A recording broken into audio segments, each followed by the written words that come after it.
بسم اللہ الرحمن الرحیم۔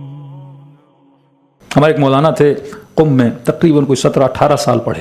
کہتے مولانا پڑھنے کے بعد میں پاکستان کے ایک شہر ہے بکھر، وہاں پہ گیا۔ اب پورے شہر میں اعلان ہوا کہ بھائی ایران سے بہت بڑا مولوی آیا ہے، 18 سال تعلیم دین حاصل کرنے کے بعد۔ ہمیں بڑی خوشی ہے کہ آپ ایران سے اتنا بڑا عالم پڑھ لکھ کر آیا ہے، کہ اب ہم جتنے بھی غیر شیعہ ہیں سب کا منہ بند کر سکتے ہیں۔ انہوں نے کہا کیسے؟ کہا ہمیں گھر میں جو بھی مسئلہ ہوتا تھا ہمیں مجبوراً ان مولویوں کے پاس جانا پڑتا تھا، اب ہم کس کے پاس آئیں گے؟ آپ کے پاس۔ مولانا خوش ہو گئے، بھائی پہلے وضو کا مسئلہ ہوگا تو وہاں جاتے ہوں گے، غسل کا مسئلہ ہوتا ہوگا تو وہاں جاتے ہوں گے، قرآن کی تجوید کا مسئلہ ہوگا وہاں جاتے ہوں گے۔ مولانا نے کہا اب میں موجود ہوں، کوئی بھی شرعی مسئلہ ہو، فقہی مسئلہ ہو، توضیح المسائل کا مسئلہ ہو، میں یہاں پر ہوں۔ آپ کے ساری پرابلمز کو کیا کیا جائے گا؟ سولو کیا جائے گا۔ اب بتاؤ پرابلمز کیا ہیں؟ تو ایک خاتون اٹھی اور کہا کہ مولانا میرے گھر میں میری ساسو ماں مجھ سے بڑا لڑتی ہے، ہاں؟ صبح سے شام تک میرا جینا حرام کر دیا مولانا۔ صبح اٹھتی ہے لڑنا شروع کرتی ہے، پھر 4 ظاہرے لڑتی ہے تو مجھے بھی جواب دینا پڑتا ہے، پھر لڑائی، پھر برتن ٹوٹتے ہیں، شور شرابہ مولانا، سکون تباہ و برباد کر کے رکھا ہے۔ ہمیں خوشی ہے کہ آپ اتنے بڑے پڑھے لکھے عالم آئے ہو، مولانا کوئی ایسا تعویذ دو۔ ہاں، کہ سارے مولویوں کے تعویذ ہم نے لگا دیے، اس بڑھیا پہ اثر ہی نہیں ہو رہا۔ مولانا پریشان کہ بھائی میں 18 سال علم دین حاصل کرنے گیا تھا، یہ جادو جنبل تو حاصل نہیں کرنے گیا تھا۔ کہ غصہ ہو گیا، آپ کیسے مولوی ہو؟ 18 سال یہ نہیں پڑھا تو پڑھا کیا؟ کہ روزہ پڑھا، حج پڑھا، زکوٰۃ پڑھا۔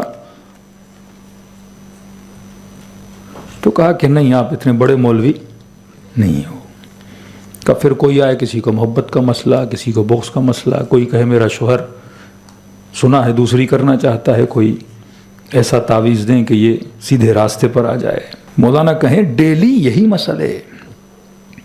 کہتے اب میں پریشان ہو گیا، لوگوں نے مسجد میں آنا چھوڑ دیا، کہ اس مولوی کو کچھ بھی نہیں آتا۔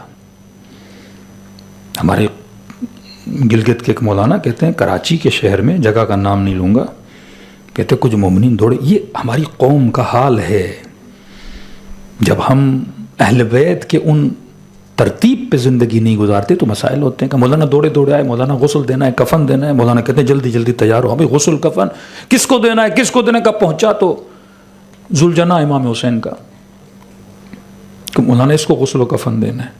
میں نے کہا کیا ہوا؟ کہ مولانا لے جا رہے تھے اور پاؤں پھسل گیا اور پاؤں اس کا ٹوٹ گیا اور ذوالجناح شہید ہو گیا ہے، تو اس کو غسل و کفن دے، ہم نے دفنانا ہے۔ مولانا کہتے اگر میں کہتا ہوں کہ گھوڑے کا غسل و کفن نہیں ہوتا، وہ چاہے ذوالجناح ہی کیوں نہ ہو، تو یہ سارے مجھ پہ لپٹ جائیں گے، آپ توہین کر رہے ہیں بھائی امام حسین کے ذوالجناح کی۔ تو کہا میں جان کیسے بچاؤں؟ تو میں نے ان جناب کو بولا، میں نے کہا دیکھو بھائی میں چھوٹا سا طالب علم ہوں، اتنا میں نے پڑھا نہیں ہے، میں نے اتنا پڑھا کہ انسانوں کو کیسے دیا جاتا ہے، یہ ایک لمبی ڈگری ہوتی ہے مجتہدوں کی، کہ جن کو پتا ہو کہ پھر ذوالجناح کو کیسے غسل دیا تھا۔ آپ بڑے مولوی کو بلاؤ، مجھے نہیں آتا۔ کہتے یہ کہہ کے میں نے اپنی جان کیا کر لی؟ بچا لی۔ یہ مولانا کہتے اگر میں اسی طرح چلتا رہتا تو گاؤں میں کوئی نہیں آتا میرے پاس۔ پھر چھٹے امام کی حدیث پڑھی، کلم الناس بقدر عقولہم، لوگوں سے اتنی بات کرو جتنی لوگوں کی کیا ہے؟ عقل ہے۔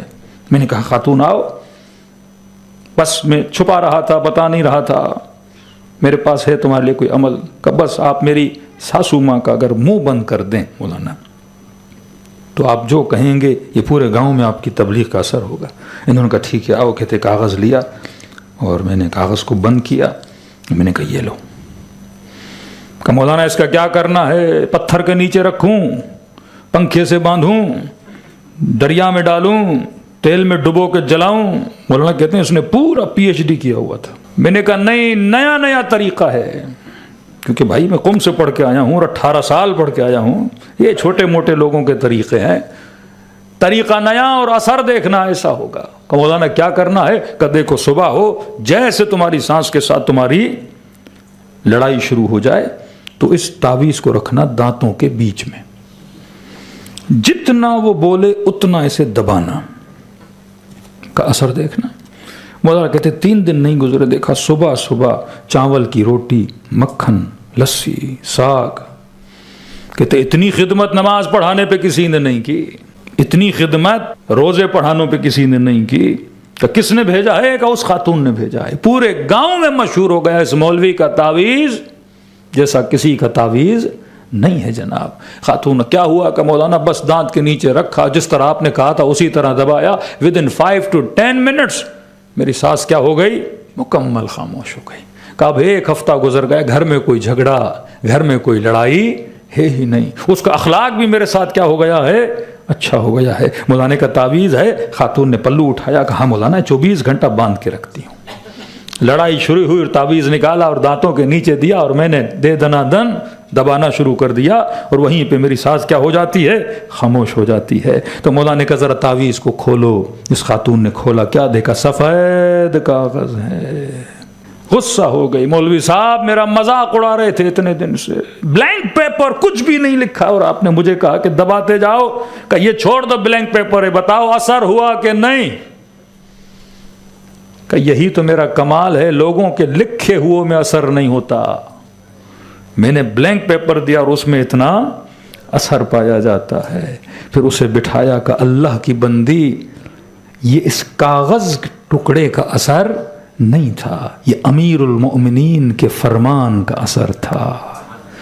اگر شروع دن سے اہل بیت کے فرمان پہ عمل کرتی تمہارے گھر میں کبھی جھگڑا نہیں ہوتا. کہ کون سا امیر المؤمنین فرمان کا؟ مولا فرماتے جب بھی 2 لوگوں میں جھگڑا ہو تو عقل مند کیا کرے؟ بہترین کام یہ ہے خاموشی اختیار کرو. قرآن وَإِذَا خَاطَبَهُمُ الجَّاهِلُونَ قَالُوا سَلَامًا. کہ بہترین جھگڑے لڑائی میں بولا نہ کرو. ایک جملہ تم بولو گے، 2 جملے وہ بولے گا، 4 جملے وہ بولے گا، لڑائی ہاتھا پاتی اور خونم خون ماحول ہو جائے گا. فرمایا بہترین لڑائی میں کام کیا ہے؟ خاموشی اختیار کرو. اگلا بندہ بھی بول بول کر تھک جائے گا.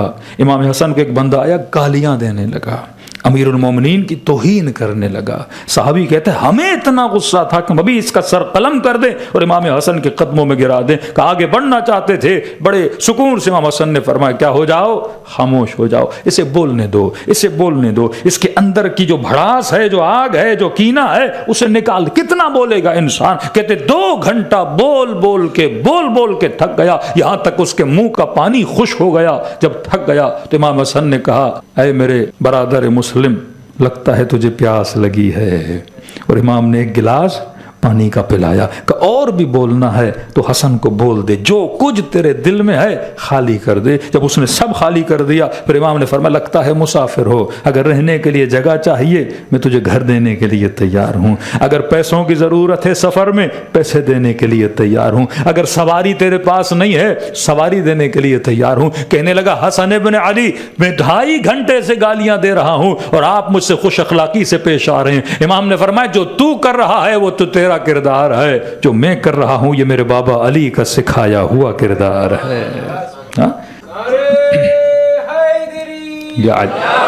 تو پہلے جب یہ بوڑھی خاتون بولتی تھی یہ جواب دیتی تھی. دیکھیے ایک بال ہے نا، اب جتنا اسپیڈ سے دیوار پہ مارو گے اتنی جلدی واپس آئے گا. ہر جھگڑے میں یہی ہوتا ہے. لیکن اگر انسان فوراً کیا ہو جائے؟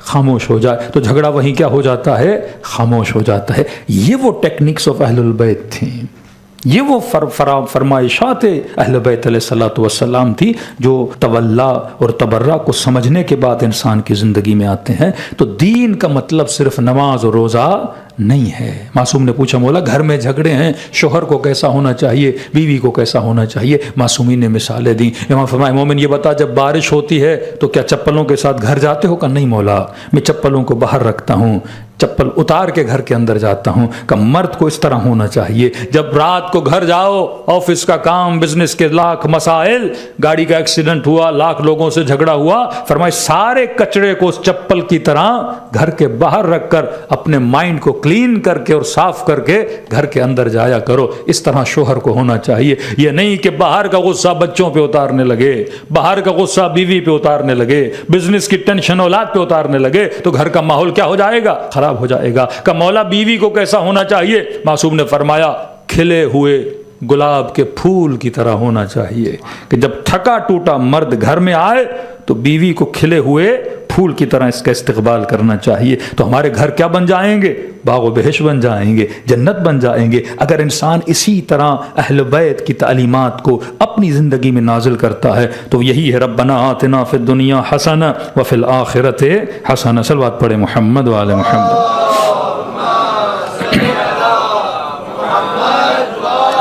محمد. وقت کی کمی ہے، جلدی جلدی. سب اہل بیت نے ایک تو ہے انڈیویجول تعلیم کہ بیٹی باحجاب ہونی چاہیے، بیٹا نمازی ہونا چاہیے، معاشرہ زانی نہیں ہونا چاہیے، شرابی نہیں ہونا چاہیے.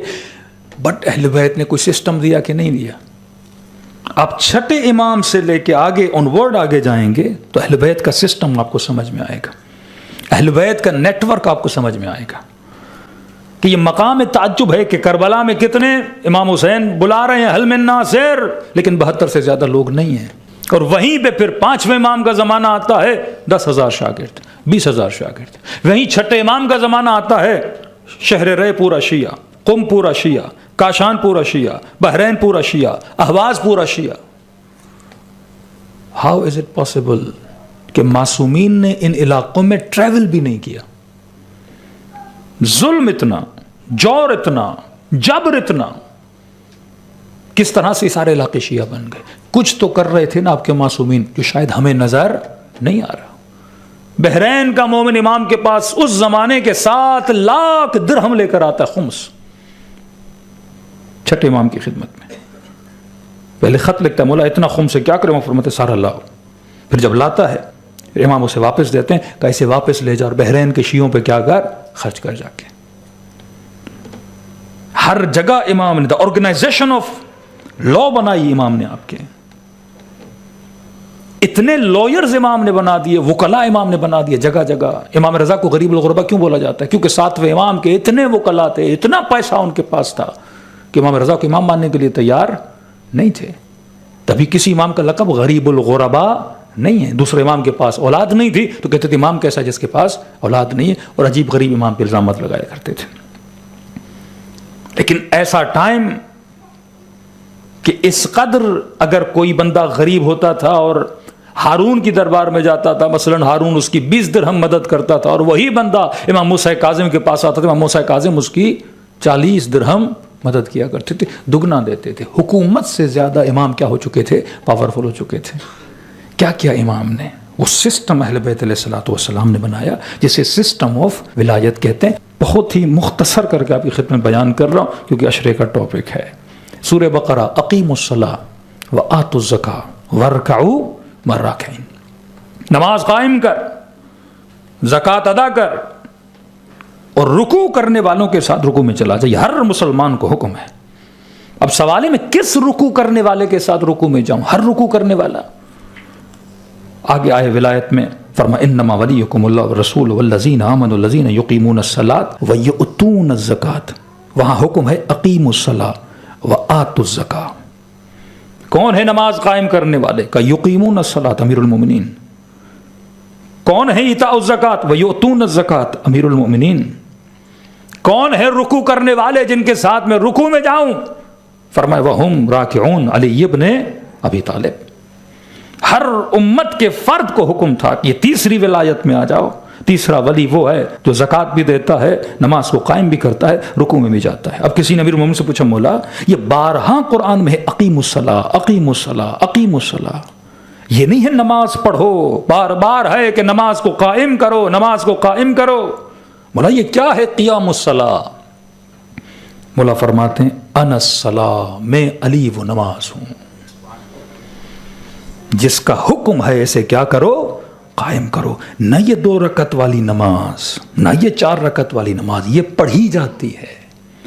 جس نماز کو قائم کیا جائے گا اور جس خیمے کے اندر یہ نماز پڑھی جائے گی، پھر یہ نماز کیا ہوگی؟ مقام قبولیت تک پہنچے گی. 12 مومن پوچھتے مولانا چھٹے امام کا فرمان ہے من صلی رکعتین، جو انسان 2 رکعت نماز پڑھے خلوص دل سے وجب علیہ الجنہ، اس پہ جنت واجب ہو جاتی ہے. وہ کون سی نماز ہے؟ وہ قیام الصلاۃ ہے جو خیمے ولایت کے نیچے پڑھی جائے.